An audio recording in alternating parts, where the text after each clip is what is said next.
Сегодня продолжаем наш увлекательный аттракцион под названием «Кринжовые мифы о Таро и неловкие вопросы к тарологу». Пристегнулись? Поехали! Страшные арканы. Консультация. Ты сидишь, делаешь расклад. Карты ложатся одна за другой. Все красиво, все прилично. Почти терапия.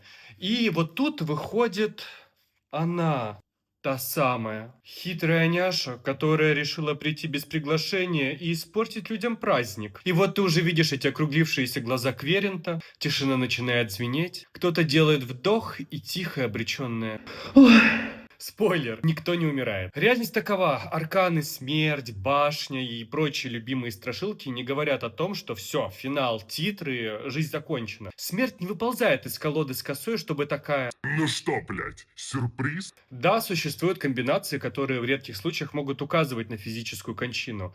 Но одна выпавшая карта смерть – это не приговор и не повестка с того света. Чаще всего это трансформация, конец этапа, смена идентичности, расставание, увольнение. Ну или, простите, призыв наконец выкинуть эти увядшие цветы из дома. Чужие карты брать нельзя? Да, чужие карты нельзя брать в руки. Как и чужие вещи, чужие деньги и забирать чужих партнеров. Это не мистика, это базовые социальные навыки. И максимум, что вы реально можете хватануть, это парчак, если будете подбирать игральные карты, валяющиеся на перекрестках. Но это уже другой жанр. Если мастер разрешает посмотреть колоду, расслабьтесь. Берите, смотрите, карты не кусаются.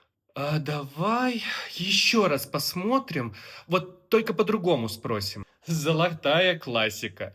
Обычно наступает тогда, когда реальность уже понятна, но принять ее не очень-то и хочется. А как он ко мне относится? Никак. А если не относится, то что чувствует? Ничего. А если я лайкну его пост? Будет благодарен. Нет.